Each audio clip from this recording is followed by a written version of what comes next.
the very first parasha in the Torah, and there's quite a bit of information that is very important for us to know. There's so much information that we would actually need many weeks to cover just this one parasha.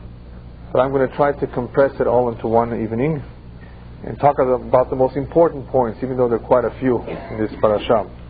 The very beginning of Parashat Bereishit begins with a description of the creation. Bereishit bara Elokim et hashamayim et haaretz. That God creates the world in the beginning, and there is an order in which He did everything. And Rashi, the commentary Rashi, tells us that the Torah should have begun with Achodesh hazeh lachem Rosh Chodashim, with the first mitzvah. After all, the Torah is not a compilation of stories. The real purpose of the Torah is to communicate to us the mitzvot. What are our obligations as Jews? That's what the Torah really is. It happens to have additional information. It has the entire history of the Jewish people, the creation of the world too, but the most important part of the Torah is the mitzvot. That's the essence of the Torah. If that's the case, it should have begun with Achodesh hazeh lachem. Why did it begin with a description of the creation? So Rashi says, Ki koach ma'asav yigid le'amo. Kadosh Baruch Hu wanted to let know the entire world, but especially the Jewish nation, that I'm the boss. I created the world. I'm the one that therefore handed out the countries, and I'm the one that decided to give you Eretz Israel. So no one in the future should come and accuse you of stealing the land. I created the world. I gave out the land to whoever I wish. And that is why the Torah begins with a description of the creation and goes on to explain the various generations up until Am Yisrael evolves as a nation and receives the Torah. So this whole order, all these events are described in detail in order for everyone to be convinced that this was given to us by HaKadosh Baruch Hu. The Ramban, Nachmanides, says, wait a minute, why not begin with Bereishit bara Elokim? I have a good reason why the Torah should begin with Bereishit bara Elokim and not with Achodesh hazeh lachem. This is important information. Who created the world? I need to know that in the very beginning. What's wrong with talking about the creation? So the Ramban says what Rashi meant is as follows. In reality, there's so many secrets about the creation. There's so much information, so much data that we can not ever possibly understand, not ever possibly grasp. It's so beyond us that it would have been better to leave it out. We know very little. Even if you read Parashat Bereishit, the very beginning, some of it is mysterious. It's hard to figure out what is the Torah talking about. What's tohu vavohu? So because there's so much unknown, it should have been left out. So that's what the Ramban says. That's what Rashi meant when he says we should have begun with Achodesh hazeh lachem. But obviously there is great importance to telling us about the creation for other reasons too. Other than the reason that Rashi brings down, the commentaries explain Bereishit bara Elokim et hashamayim et haaretz is a very powerful statement that every Jew should be aware of. That in the very beginning, we need to know who created the world. There was no Big Bang. It didn't happen by itself. There was a master architect, a master engineer who put this place together. And that is a very important piece of information because that ties into our emunah. And in order to strengthen our emunah, that is the beginning of everything. So as a start, we need to know who created the world. Not only do we need to know, this piece of information will actually influence our lives. If a Jew, if an individual, even a non-Jew, is continuously aware that there is a creator, there is an entity out there that created this world, in other words, it's not hefker, you can't just do anything you want. Yesh din veyesh dayan. The consequences of these ideas, of having this thought, this faith, that there is a creator, it means that you cannot just do anything you want. Obviously, He has a purpose for all of this. And many people, of course, are uncomfortable with this idea. Scientists, who should be the first to admit that this is such a masterpiece, they don't always come to that conclusion, or they don't always admit it openly. Why? They're uncomfortable with it. It would obligate them to live a life with certain restrictions. They would not be able to fulfill all their desires. They would not be able to do everything they want to. By saying there's no creation, just everything is happening by itself, that means anybody can do almost anything he wants. The only reason we have law and order is to have order. laws created by human beings in order to maintain order. But a higher law, a law ordained by God? No. Who says there is such a thing, Chas v'Shalom? But if one were to be honest and to pay close attention just to his own body, forget about the big universe, one would see that everything is designed. Just looking at your fingers, according to the Kabbalah, we have 10 for a reason. Keneged Eser Sfirot, the 10 emanations of God. Why 10? Why not 9? Why not? Oh well, let that be equal. 8. Why 10? There is a great detail in the construction of the human being, and the more so in the world. Look at all the detail. Look at all the lines in your hands. The lines are there for a reason too. It says a lot about the individual, about the personality of the person, about his mazal. There is tremendous amount of design in the creation of the human being. Every organ. Would anybody here volunteer to give up his liver? No. Why not? Because we know the liver has a purpose. That's what the doctors claim. That's what we've been taught in classes of anatomy of the body. And they can prove it. You can't live without a liver. Every organ, the only one they haven't figured out yet is the appendix. They've already figured out that we need our tonsils. They used to remove them. We know that everything that was created, from the smallest insect to the largest galaxy in the world, there's a purpose for it. It's designed. It's there for a reason. And since everything is designed, it has a purpose. The human being therefore has a purpose in this creation too. There was once a heretic, one who did not believe in the Torah, one who did not believe that God created the world, who confronted Rabbi Akiva.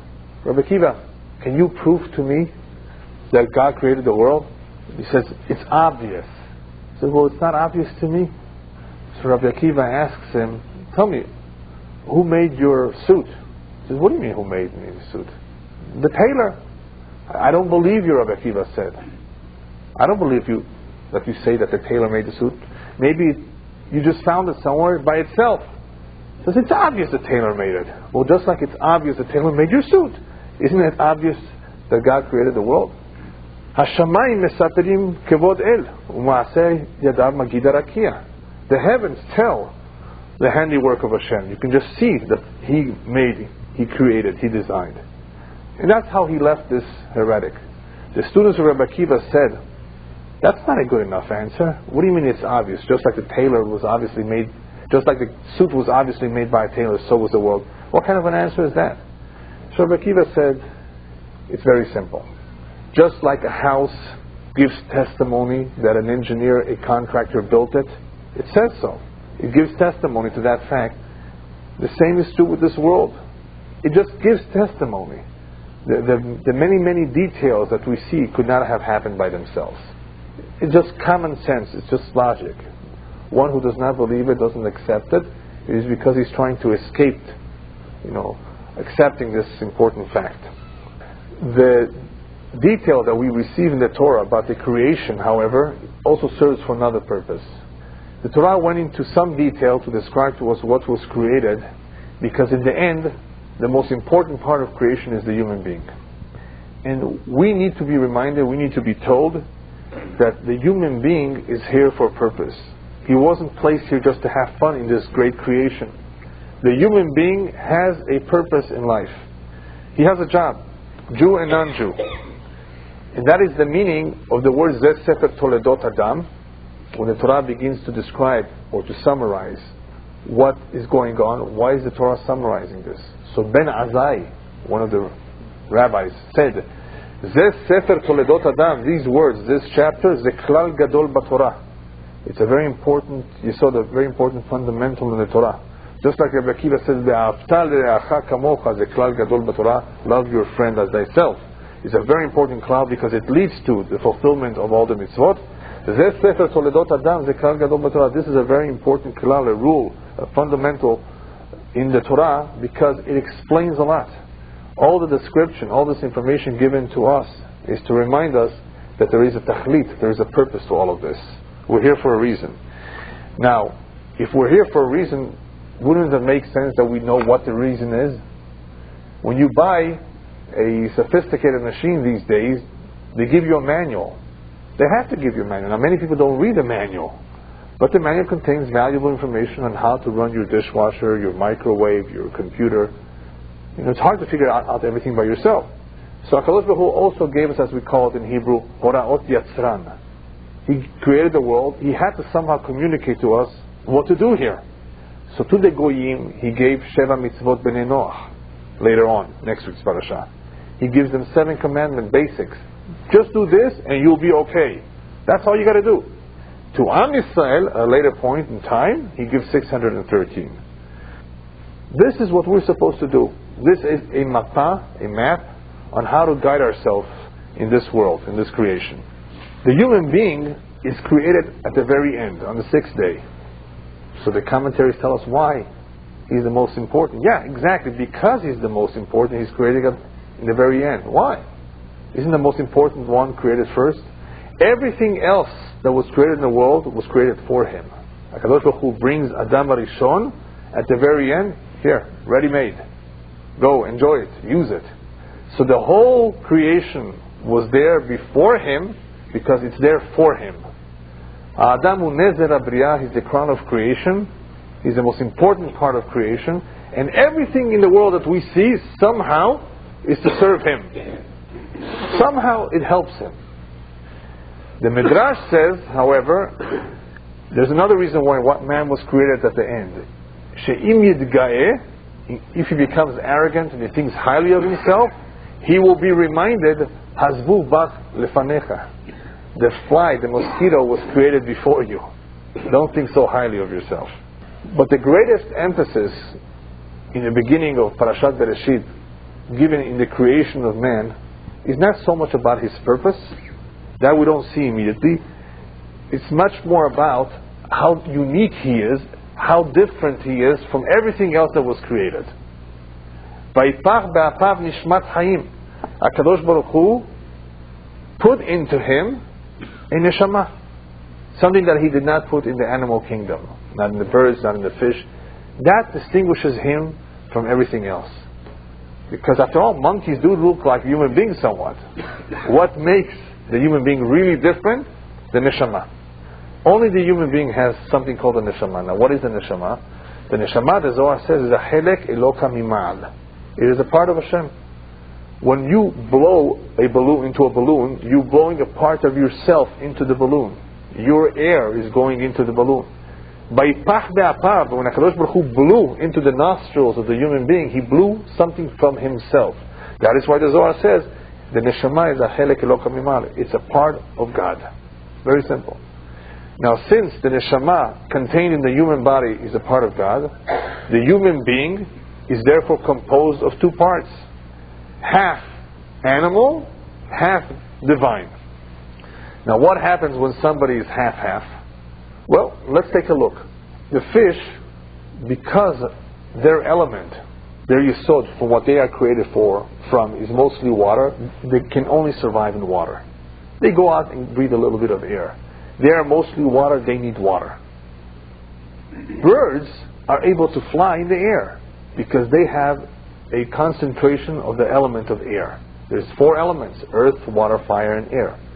And we all have different mixtures. The human being has all 4, of course. We all have all 4. But we have a tremendous amount of air and earth and water in us. And fire too. And because we have that much of each element, we need every one of the elements. We cannot be only in the water. We need air. We need to breathe. You see, every creature needs some element, depending what element is stronger in him. The fish's element is water, and therefore it needs water. You take him out of water, say, here's all the air. He needs the water. Everything in the world has a need for some element, or more than one element. The human being has a need for all 4. However, what did we just say? The human being has something else besides the 4 elements. He has a neshama. That neshama is something spiritual. Therefore, every individual in this world has a need to satisfy his neshama and his physical body. The physical body needs its food, its sleep, its rest. But there's a neshama there too that needs its own food. So every human being, naturally, by having a neshama, some sort of neshama, because there's a difference between goyim and Jews, would automatically have to have a netiyah, an inclination, a desire for that which is spiritual, for that which is divine. The Jew's neshama is something completely different, and that is why it is much more attached to that which is spiritual than the goy. But there are some goyim, as I spoke about when I spoke about why a Jew cannot marry a non-Jew. There are some goyim that convert. There's something in their neshama, in their nefesh, that attracts them to that which is holy. So therefore, by reason that we have a neshama, we would have inclination to that which is spiritual and to that which is physical. That can cause confusion sometimes, because our body wants one thing and the neshama wants something else. So we're going to see what HaKadosh Baruch Hu does to help us in managing these conflicting desires. Before we get to that, the human being is also endowed with something else other than the neshama. Or actually, because he has the neshama, he has to be given something else in order to properly use the neshama. If you read Parashat Bereishit, you will be shocked. You will find the following words: that when HaKadosh Baruch Hu made the human being, He made him betzalmenu kidmutenu. Wow. Tzalmenu kidmutenu, loosely translated, means in our image, in our form. HaKadosh Baruch Hu has no image, has no form. What are these words? What do they mean? So the commentaries tell us, betzalmenu, the human being was given an image from above. Betzalmenu, not Hashem's image, our image, the heavenly image. The image or a similar image to what Malachim have. We don't walk on four, we walk on two. Our head is raised up, not down like animals. All our features are different. That's the tzelem. According to the Kabbalah, there's another tzelem. There's another tzelem that you may call the aura or something else that leaves the human body 30 days before he leaves this world. There's something else called the tzelem Elokim. Tzelem Elokim, the image of Hashem on us. And those who have that image, animals do not attack this human being because they fear him. If an animal attacks a human being, it's because that human being has no Tzelem Elokim on him. And he's therefore treating him as another animal. He's hungry. This is part of my diet. Later he finds out this doesn't taste like what I'm used to. So let's go maybe. That's a different kind of Tzelem Elokim. The Tzelem that I'm talking about here is an image of above, not Hashem's image. And that image is different from all animals. So what's Kidmutenu? Kidmutenu means in our form. Form? What form does Hashem have? No, it's not a real form. The form means, as Rashi brings down, lehavinu laskil, the ability to comprehend, the ability to study. What is that for? So the commentaries explain that the human being was given the power of bechira chofshit, or free will. He can make decisions. Animals don't have that power. Everything by an animal is instinct. That's how it's called, instinct. Human beings have instincts too, but they also have bechira chofshit. That's kidmutenu. The whole idea of betzalmenu kidmutenu is that the human being differs from everything else in this world, not only in his form and his image, but his capacity to make decisions. Once we understand what's going on now, we have a better idea of what's the story of the Nachash all about. The serpent, Chet Adam Rishon committing a sin, rebelling against God. Right away he receives one command, he can't even keep one. How did he fall for it? The whole story, the reason the Torah tells us this story is because it contains the challenge of all humanity. The Nachash is a semel of the Yetzer Hara. The serpent symbolizes the evil inclination, the one that was created to challenge us, to get us to rebel against God's will.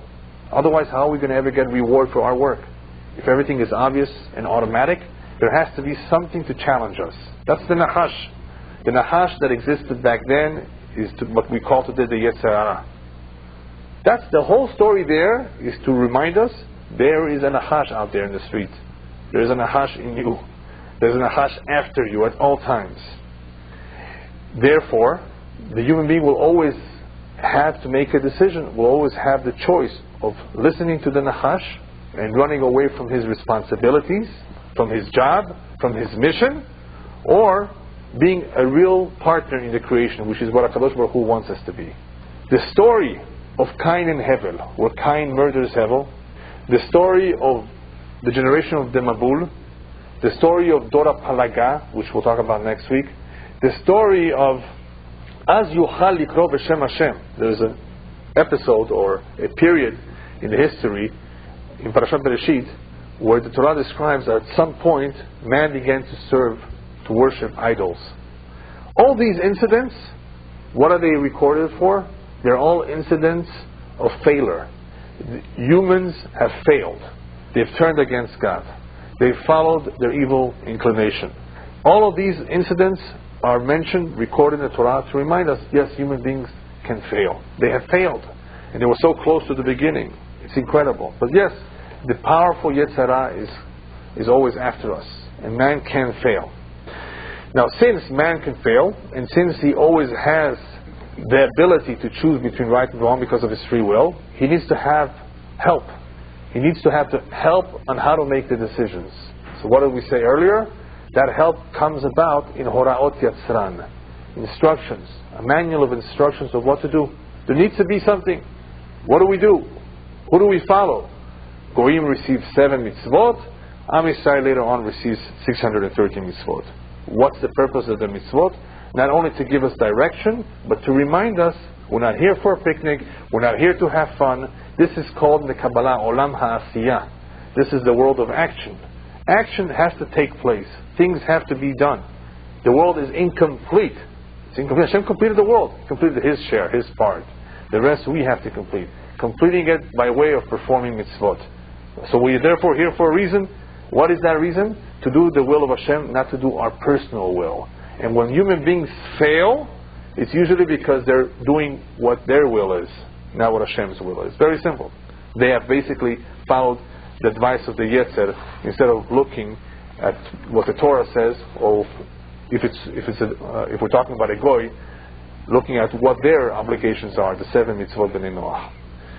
If the Torah is so important, if we need all these instructions, then the next obvious question is, then why didn't we receive the Torah at the very beginning? Why does HaKadosh Baruch Hu wait for more than 2,400 years to give the Torah to Am Yisrael? Later on, give it right away. This is a whole lecture in itself, but I'll tell you briefly what's involved here.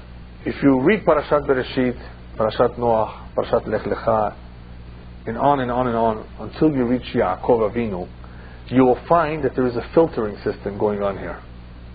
According to the Kabbalah, good and evil got mixed up after the sin of Adam Arishon. Good and evil got mixed up. The concepts got all mixed up. Nothing is clear anymore. Okay. Not only did the concepts of good and evil get mixed up, not only is there now a lack of clarity, and we definitely need our instructions, but also in the human beings, in the neshamot that are now being born, there's this combination of good and evil. And because there's all this combination of good and evil, it is not possible to give the Torah just yet. Because the chances of fulfilling 613 would be very, very difficult. Very difficult. Look at what happened to Dora Mabul, Dora Palaka. You just can't give the Torah. Too much evil around. Hashem says, I'm going to need to filter all the evil that has formed. And little by little, from every generation, He removes the best candidate. Noach is the best candidate in his generation. But not all of Noach's children are good candidates. Shem is the best one. And eventually, who is born from Shem? Abraham Avinu. But Abraham Avinu is also not the best candidate. Not yet. Why not? He also has a little bit of the pesolet, a little bit of the unrefined nitzotzot sparks, let's call them, in him. How could I say that? Well, just look at who his father was. Terach. Not the best man back then. But Abraham Avinu is a big tzaddik. But a little bit of that pesolet goes down to his children. Who receives the pesolet from Abraham Avinu? Yishmael. Filtered out through and by way of Yishmael. Who receives all the good of Abraham Avinu? Yitzhak. Is Yitzhak ready for Torah? No. Who was his mother? Rivka. I'm sorry, Sarah. Who was his wife? Rivka. Who are their children? Esav and Yaakov. One has the psolet, Esav, because of it's coming from Rivka. Who's Rivka's brother? Lavan. Who's Lavan's father? Betuel. The psolet coming from that direction. It's only when we come to Yaakov that the psolet is filtered out. And it's through Yaakov's children that it's further refined, but not ready yet. We still have to get them through Egypt. Put them through slavery. And that slavery is what prepares the Jewish neshama to receive the Torah mitzvot. They were servants to Paro, now they can be definitely servants to HaKadosh Baruch Hu. So this whole process of filtering the bad from the good is very necessary before the Torah can be given to a nation that will say Na'aseh v'nishma, whatever Hashem says. Rabbi Yaakov, Leah and Rachel came from, so there's a bad... No, if they were his zivug, they contained a high concentration of good in them. And you saw from Rivka, the chesed that she was doing, that she came out to give the water from the well to Eliezer. High concentration of good combines with high concentration of good. Zivugim, as we'll talk about later on, in order for them to be successful, they have to both have certain similarities. And I'll talk about that a little bit later on, what those similarities are. So anyway, so all the bad is filtered out. The rabbis tell us what will happen in the future. In the future there will also be bad. And if there will be a lot of bad, a lot of evil in the world, there is a risk that Chas v'Shalom, we may have to go through a big mabul, like back then. Hashem says not to worry, that will never happen. Because at a later point there's always going to be Torah around. And that Torah will be so powerful that will protect the world from destruction. Mabul once, no more. Not only because Hashem swore that He will not bring a mabul, we still have mabulim. I mean, we still have hurricanes, and we still have earthquakes, and we still have puranyot. We still have major disasters, but they're local. They're not global. Hashem says, I'm still going to have local disasters because I need to awaken people. I need to send a signal. But on a global level, no, there's going to be Torah. So even though there will be a lot of evil, there will also be Torah. At that point, the Torah will protect. In the end of days, which is our generation, commentators explain that there's going to be a tremendous concentration of evil. Why? So the Zohar says because the generation of Sdom v'Amorah, the generation of the Mabul, are going to come back reincarnated. You want to have an idea what Sdom v'Amorah was? Go to West Hollywood. Very simple. If you ever were wondering what they looked like, go to Melrose. They probably looked very similar. Yeah, I'm not exaggerating. Their interests, their behavior, very similar, probably very similar. Why is this happening now, right before Mashiach comes? So the Maharal Miprag says, before we build something, we have to destroy the old structure. Kadosh Baruch Hu is about to rebuild the world. He's about to bring back the Beit HaMikdash, to restore everything the way it was. In order for that to happen, there has to be a destruction of all the bad that's there, all that which is corrupt. So all this corruption that we're seeing, all the evil, is all being put into one generation. All of that has to be stronger now because it's the end, because there's so much more of it. It's like Hashem piling it all up. Let me get rid of it. Right? It's there. Piling it all up and removing it. Evil, in its most intense form, is displayed in three ways. Kin'at ha'ava v'kavod. Jealousy, desire, and the pursuit of kavod, of honor. And if you read this Parashat, Bereishit and Noach, you will find that the most important incidents, Cain and Hevel, was kin'ah, was jealousy. Dor HaMabul, the generation of the flood, was ta'ava, the desire. And Dor HaPalaga was kavod, the generation that built the tower. These three are the most destructive, and that is why the rabbis tell us, they can drive you crazy, they can remove you from this world. And these are the three that are seen in these parashiyot, because they're very, very bad, and they're very destructive, as we can see the consequences of what they led to. However, we should not lose sight of another very important characteristic, called kfiyut tova. Kfiyut tova means to be ungrateful. Adam HaRishon, for some reason, listened to his wife. His wife, for some reason, listened to the Nachash. Okay. They fell for it. What happened over here? Hashem told them very clearly not to eat from the Etz Hadat. How do you fall for it? Now, and because they fell for it, HaKadosh Baruch Hu gives a very interesting punishment to Adam. You, man, you're going to have to sweat to earn a living. You, woman, you'll have a hard time raising children, and the childbirth will be difficult. And every month you'll have another unique difficulty. What's the relationship between what they did to what they're getting? And the Nachash, that's the biggest puzzle of all. You'll eat dirt all your life. You'll have all the food you want because you're eating dirt. No problem with parnasah, no problem with livelihood. What's going on over here? There's a problem here of kfiyut tovah, ungratefulness. Adam was ungrateful. How do we know he was ungrateful? Who does he blame for eating the fruit? She told me. She told me. She made me do it. She's there to help you. She's there to support you. How do you blame her? Blame yourself. There's a lack of being grateful here to HaKadosh Baruch Hu for everything that he has given him. Adam HaRishon did not say thank you. Adam HaRishon did not appreciate everything that was given to him. And because of the ungratefulness in him, he did not pay attention to what he was told. Oh yeah? Hashem says, I need you to remember me. So I'm going to therefore force you to remember me. You're going to have a hard time with parnasah. You're going to have to look up to me. You're going to have to pray. You're going to have to call on to me. It's not going to come easy to you. Al-magash al-kesef, as we say on a silver platter. You're going to sweat. You're going to work hard because I want to have a relationship with you. I want you to listen to me. I want you to turn to me. Chava, also. Children, min hashamayim. She ate from the fruit. Children are also fruits. It's not going to come easy to you. I want you to remember me. I want you to remember that I'm the one that gives children. It's not automatic. I want you to turn to me. I want you to look to me. I want you to pray to me. Also, maintaining a relationship. Remembering that HaKadosh Baruch Hu is responsible for everything that we have. Now we will understand what happened with Cain and Hevel. HaKadosh Baruch Hu refuses the offering of Cain and accepts the offering of Hevel. The Torah does not say why. It just says Hashem accepted the offering of Hevel and refused the offering of Cain. Why?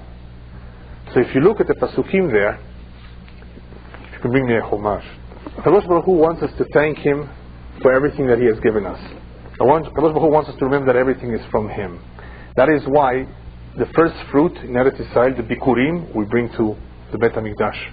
That is why the firstborn, the son, is holy. That is why from the very first grains we give terumah. To remember that it's all from Hashem and to give Him thanks. By Cain it says, "Vayi miketz yamim, vayaveh Cain mipri adama minchal Adonai." In the end of days, Cain remembered to bring a gift. By Hevel it says, "Vehevel evigamu mi bechorot sono." From the first ones, he didn't wait miketz yamim. Later on, he decided, I'm going to bring Hashem too.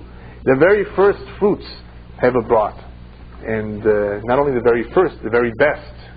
Cain waited a long time and did not necessarily bring from the very best either. But there's something else. The commentators explain, Cain brought him in Hashem. This is a gift from me to you. What do you mean, a gift from you to me? Everything is mine. Cain was not acknowledging in his behavior that this is all Hashem, that I should be thankful, that I should first think of Him. And that is why Hashem refused him.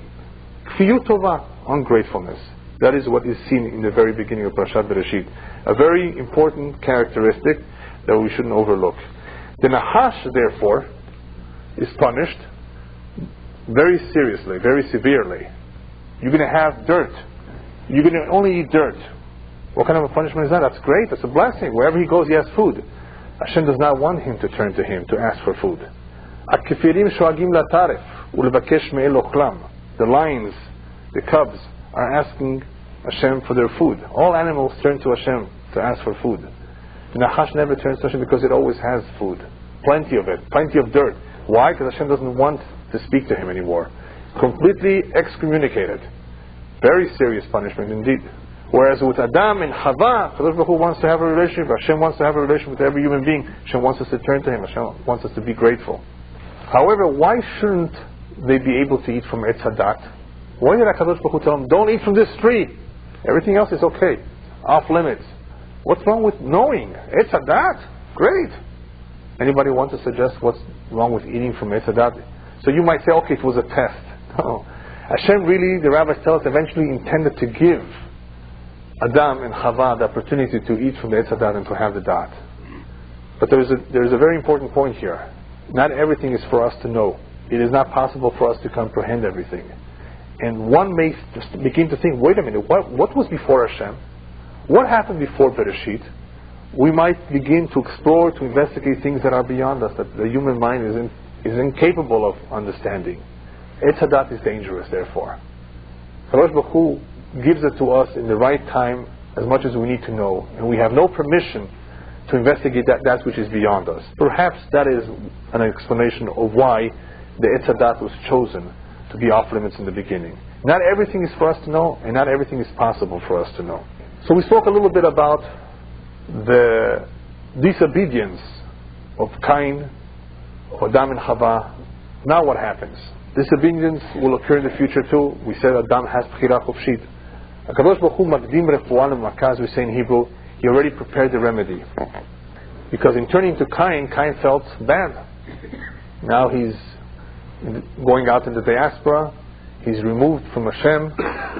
What now? And Hashem tells him, listen, Lapetach Chatat Rovetz, which in other words means there will always be a Yetzer Hara. If you want to follow him, he's always going to be around. But you should know, in case you did, and you want to change, you want to come back to me, Im Tetiv Se'et. If you will change your ways and you will become a better person, I will carry your sin. I will forgive you. What Hashem is communicating to us here, not just to Cain, is that if one ever makes a mistake, one ever sins, one ever is disobedient, he can correct it, he can repair it, he can always come back. So that is important, that was definitely necessary, and Hashem is preparing that from the very beginning. Knowing in advance, human beings will fail. Human beings will make mistakes. They will be disobedient, they will rebel, they will commit sins. Im Tetiv Se'et. If you will change your ways, I'm willing to carry it. I'm willing to forgive. The next point in the Parashat is something which I briefly discussed on Shabbat. For those of you who were not here, I will mention it again briefly. And everything that HaKadosh Baruch Hu creates, Hashem says, Kitov, it's good. What do you mean Kitov? What's good? What's good to us is not necessarily good for everybody, because Tov is a Yahasis. It all depends who we're talking about. Something may be good for me, may not be good for someone else. When Hashem says Kitov, Hashem's Tov means it's complete, it's perfect, it serves a purpose. The Mekarev Umevila Tachlit. I created, Hashem says this is Tov because it serves the ultimate purpose that I had in mind in creating the world. That's what Tov means. It serves the ultimate purpose. But it doesn't say Tov an Adam, on the creation of the human being. Why not? Because when the human being is born, we don't know yet if he's good. Time will tell what he makes of himself because of his free will. As we said before, the human being is unpredictable. Because he has free will, he can make decisions, he can make choices. Only when he will leave this world will we know whether he was good or bad. Not when he's born. All babies are cute. What will come out of that baby, we don't know yet. When we are at the funeral of the individual, then we can say he was good or he was not good.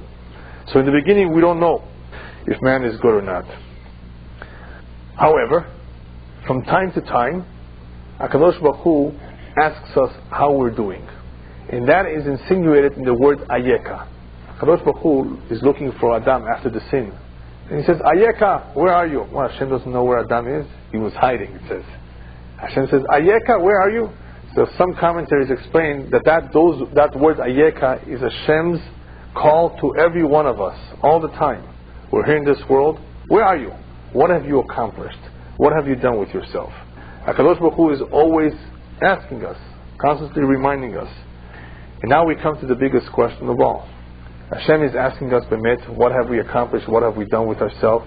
And the answer may be, unfortunately, many times, not too much. Not many people accomplish in the 60, 70, 80 years that they've been allotted what they're supposed to do. And the question is, why not? 3 answers. Answer number 1 is a very famous mashal story that goes as follows.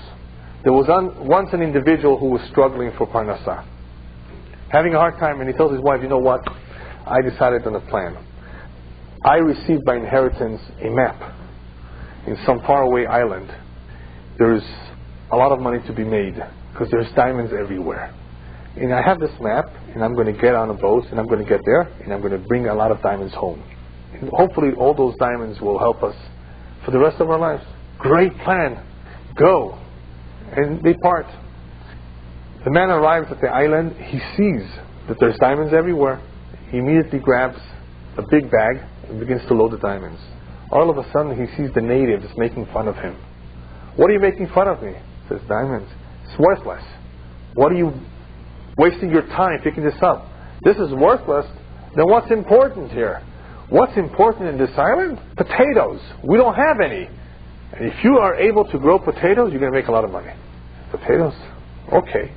He empties out his bag and starts growing potatoes. And that's all he does all the time, growing potatoes. Makes some money there. And the time comes, and he sees from a distance, oh, the boat has come to take him back. Okay. He grabs all his potatoes, rushes to the boat, gets on, and Baruch Hashem, he's happy. He's got a lot of potatoes. The voyage took several weeks to come home. He gets home. They all come to greet him, his wife, his children. And all of a sudden, they smell something rotten coming from his bags. What did you bring? Where are all the diamonds? What is the smell coming from? And he shows them what he brought. Rotten, stinky potatoes. He says, what's this for? This is a treasure, he tells them. What treasure? 10 cents a pound. Whatever. I don't know how much they cost these days. Right? Cheap stuff. Potatoes, that's what you went away for so long. That's what you left off. This is what you... But where are the diamonds? And he all of a sudden realizes the terrible mistake that he made. Potatoes were worth something back then. They're worthless here. And he begins to cry. And he goes to bed. He's so tired. Everybody was disappointed. Everybody was upset at him. The wife, in the meantime, wants to clean the bags because of all the rotten potatoes. She throws out all the potatoes, and all of a sudden, as she's throwing out all the rotten potatoes, she notices a few little diamonds. When he was emptying his bag of diamonds to put in potatoes, he didn't empty them all. A few remained at the bottom. And from the very few diamonds that Baruch Hashem remained in the bag, they were able to live for a number of years. What's the moral of the story? I think it's obvious. We come to this world, a distant land, an island. We're going to make, B'ezrat Hashem, a lot of money, mitzvot, diamonds. It's all everywhere. It's very easy to pick them up. But all of a sudden, people tell us, mitzvot, you got to make money. You got to go to college. You got to work hard. You got to get yourself a car. You got to do this. Potatoes. And we throw out the mitzvot. We fill our bags with all this junk. We come upstairs. It all stinks. They tell us, this is what you brought us. We don't need this here. Here we need mitzvot. That's what we sent you for to begin with. So man loses track.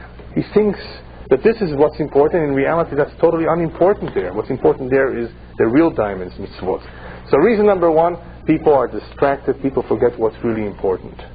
That's not important at all. This is nothing. It's junk, shtuyot. What's really important are the mitzvot. A second reason people do not complete what they're supposed to complete is another little story. A young couple once got married. They say it was a Yemenite couple. The Yemenite couple got married, and from the Hatunah they went home. How did they go home? They had a donkey. So the husband says, you know what? I'm going to let my wife ride. And I'm going to pull the donkey along. As he's walking down the street, he hears people laughing at him. Look, from the very beginning, right after his wedding, he's already giving his wife everything she wants. He's already letting her. So he hears that, yeah, that's not fair. Why should I let her ride the donkey? He makes her go down, and he rides the donkey. He goes down a little bit further, then he sees people cursing him. Look at that guy. He has no pity for his wife. He's riding the donkey, and his wife is dragging along. He says, you know what? They have a point too. So he makes his wife ride the donkey together with him. Somehow they fit. They walk down another mile. Now he hears people making fun of them. He says, they had no pity for the donkey, the two of them riding on the poor donkey. What's going on with them? So now he decides, you know what, they're right too. He decides to put the donkey on top of him. And he goes down another mile, then he sees people making fun. Look at that donkey carrying another donkey. The point, the moral is here, very simple. People do what everybody wants them to do, and not what Hashem wants. People are influenced by society, by the pressures of society. What is he going to say? Well, you know, this, that, that. Do what Hashem wants of you. Don't pay attention to what people are saying. Otherwise, you're going to have 10 opinions. 10 opinions or more of what's right and what's wrong. Do what Hashem does. People are not necessarily paying attention to what Hashem wants. That's another reason they don't accomplish what they should be accomplishing. And the third explanation is we forget we have a neshama. We forget we have a neshama and we're focused on our body. And that is why the Torah tells us that as soon as Adam and Chava ate from the Eitz Hadat, what did they discover? Kihem erumim, that they were naked. So what? What's the big deal? Just ask the Swedes and the Norwegians and the Germans in those beaches over there. Is there anything wrong with being without your clothes? Why were they so ashamed? Why are people ashamed to be naked? Why? Very simple. The reason is because deep down, when a person sees his nakedness, it reminds him that he's an animal. He has to go to the bathroom like an animal. He has parts of him are just like the animal. That reminds him. We forget about the neshama that we have in ourselves. All we focus is about the animal. And we'd rather ignore that. We'd rather think, no, we're not an animal. But in fact, this is a half of us, as I said before. This is a part of us. We're partly animal, and people unfortunately focus on that part much more than focusing on the neshama. We forget we have a neshama. We're not just animals. 50% of us is chelek eloka mimal. And if we would remember that, we would remember that we have some other mission other than just eating, sleeping, resting, which is what an animal does. How are we different than an animal? Because of the neshama. But we forget that. The last few points that I want to cover is about the creation of the world happening in 6 days, not in millions of years, and about zivugim. Rabbis tell us that the creation of the world happened b'tzivyono. When HaKadosh Baruch Hu created the world, it was ready-made. It did not take millions of years old. The trees were formed right away with the fruits on them. Adam Rishon was 20 years old. He was not a little infant. Everything was created b'tzivyono. Maybe diamonds would take millions of years in the natural process, but HaKadosh Baruch Hu created the world b'tzivyono, ready-made. So when scientists claim it can't be a few thousand years, if it's millions of years, the simple answer is the world was created b'tzivyono. It was created old, with the minerals, with everything we need. And our tradition says that every day of the 6 days, or the 7 days, was a 24-hour day. I know that there are some who claim every one of those days was 1,000 years or more. But our tradition is that no, they were normal days. Vayi erev, vayi voker. How do you have a day? When you have night and day. When you have the rotation of the earth on its axis. How long does that take? 24 hours. So our tradition has said that those were 24-hour days. The world is 5,765 years from the very beginning. Even though they have discovered through various methods things that are very old, like carbon-14 dating, not only is it not completely accurate, it works making certain assumptions that the decay of the carbon-14 was equal over all this time. But if we had a mabul, then nothing was equal. Things were very different before. Things became very much distorted and contaminated through the mabul, so you can't compare something that is before the mabul to something that was after the mabul. You can use carbon-14 to date something from the time of Cleopatra in Egypt, and Yaakov Avinu maybe, and maybe even Abraham Avinu, but not something that was before the mabul. It's contaminated. The mabul was very powerful forces. We'll see next week. So even the most accurate method of dating, carbon-14, cannot help us too much. Besides, we know, we have our tradition, that everything was b'tzivyono. Everything was created ready-made. So items that are supposed to be very old are not old at all, because the HaKadosh Baruch Hu created them old. So what happened to the dinosaurs? Okay, dinosaurs did exist. They found fossils, and today's fossils are pretty much almost intact and complete. We have no problem with that. Hashem created many animals that eventually died.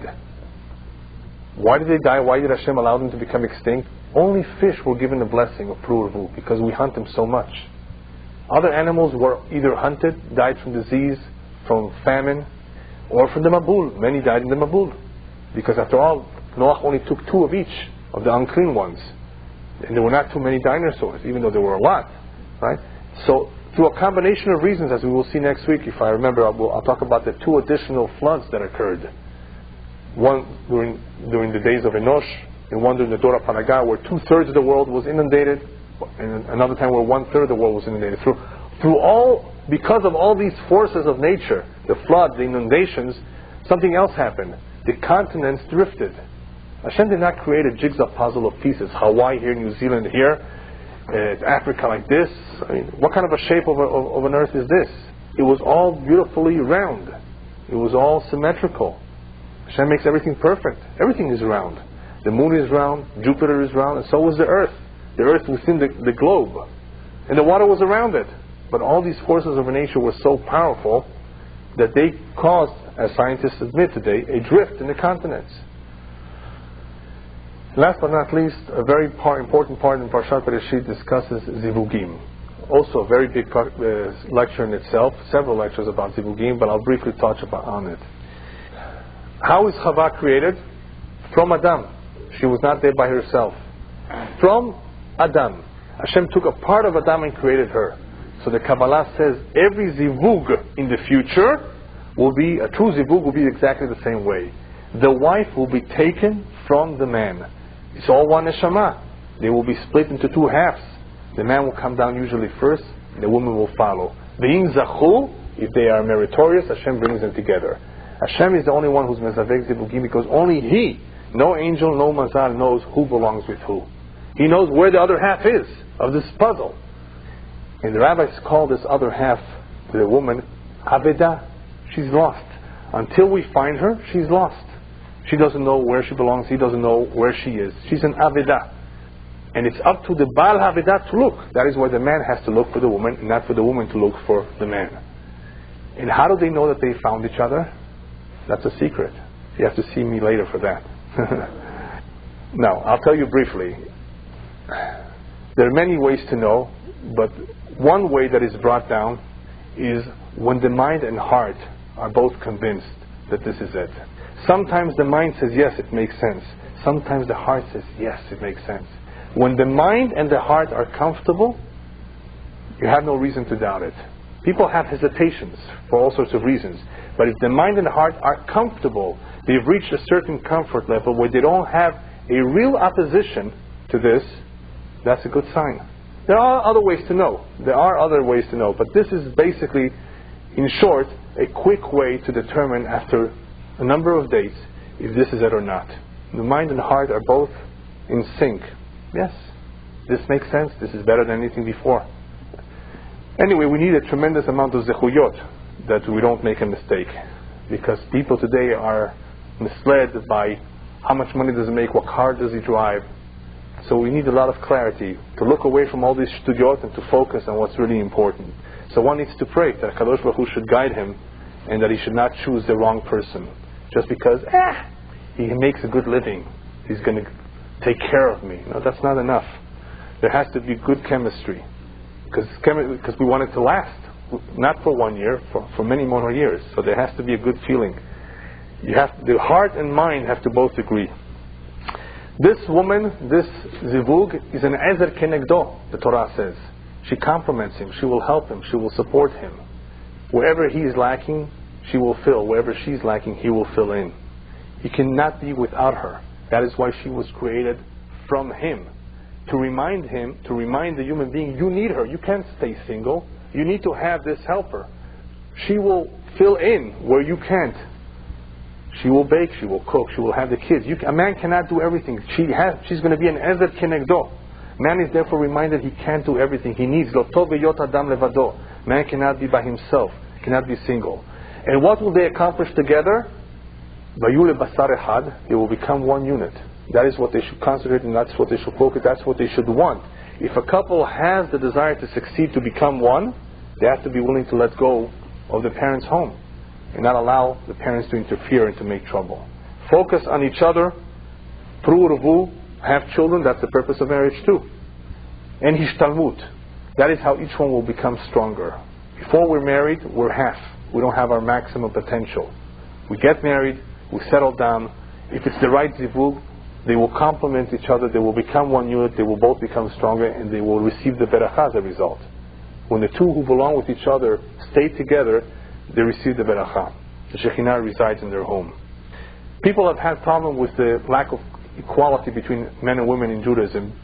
They make a mistake. We're not talking about equality here. Of course they're equal. The problem is that the two are not identical. Can a man give birth? No. That belongs to the woman. Are they equal? Well, not really. But they are. They are equal in their mission, in their importance, but they're not identical. People confuse identical and equal. Women and men cannot be identical. They just are not. Each one has a unique role. Each one is special. Each one contributes to the relationship. And it's the combination of the two that makes for a successful relationship. The two need each other. So they are equal. They are equally important. But they have different roles to play. What can we do? A woman is more sensitive. A man uses more of his mind. And Hashem says, I know what? I want the emotion, the sensitivity of the woman together with the logic of the man. This is a great combination. Man cannot do everything. We need the two of them. That is why a marriage of the right two people is very important. Because if they're not right for each other, it's disaster. Again, we need to pray to be able to be zocheh, that it should be a smooth relationship. Just want to finish with what the rabbis tell us, that Adam was created in the sixth day, and it happened in steps and stages.